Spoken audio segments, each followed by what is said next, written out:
YSR Congress party UK convener అయినప్పుడు నాకు ఆ పదవి ఇచ్చింది కూడా అనుబంధ విభాగాల చైర్మన్గా సాయిరెడ్డి గారే ఇచ్చారు.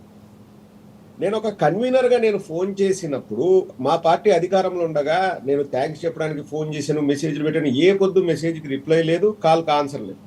ఇప్పుడు మరి నేను అనుకునే ఆస్కారం ఉందా లేదా? నన్ను జగన్మోహన్ రెడ్డి గారి దాకా వెళ్లకుండా సాయిరెడ్డి గారు అడ్డుకుంటున్నారని.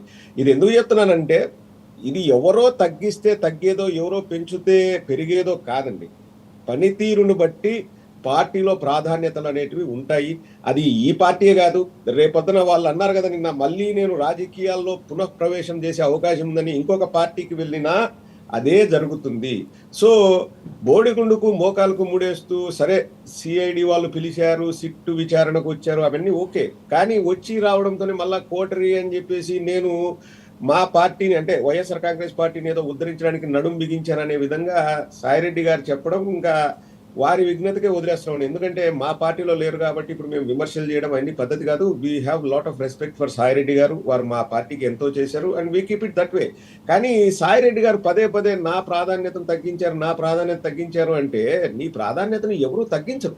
అది ఎందువల్ల తగ్గింది అన్నది మీరే బేరీజు వేసుకుంటే బాగుంటుందన్నది నా ఆలోచన అండి.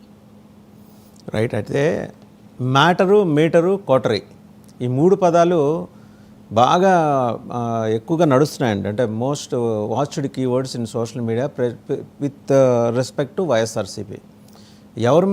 ఎవరికి మ్యాటర్ లేదు, ఎవరి మీటర్ గిర్రిని తిరిగింది, ఎందుకు ఆగిపోయింది, మరి అలాగే ఎవరి మోటార్ ఎక్కువ సౌండ్ చేస్తుంది.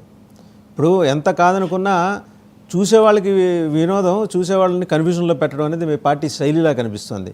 ఎంత కొట్టుకున్నా, ఎంత కలిసి తిరిగినా ఆ ముగ్గురు రెడ్లే జనం అంటున్న మాట అండి.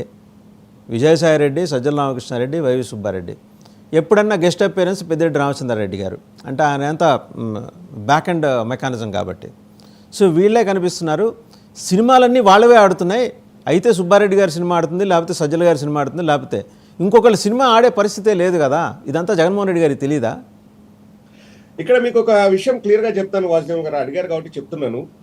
ఇప్పుడు జగన్మోహన్ రెడ్డి గారు ఎన్ని ఇబ్బందులు పడ్డారో అన్ని చూసాము. రాజశేఖర రెడ్డి గారి మరణానంతరం ఎన్నో ఇబ్బందులకు గురయ్యారు. ఆ రోజు ఎందుకు ఈ మీటరు, మ్యాటరు, లేకపోతే లీటరు, క్వార్టరు ఏదో అంటున్నారు కదా, అది ఆ రోజు ఎందుకు డిస్కషన్ లేదు? ఎందుకు వైవి సుబ్బారెడ్డి గారే ఆ రోజు జగన్మోహన్ రెడ్డి గారు వెంటున్నారు, లేకపోతే సాయిరెడ్డి గారే ఎందుకు వెంటున్నారు, సజ్జల గారే ఎందుకు వెంట ఉన్నారు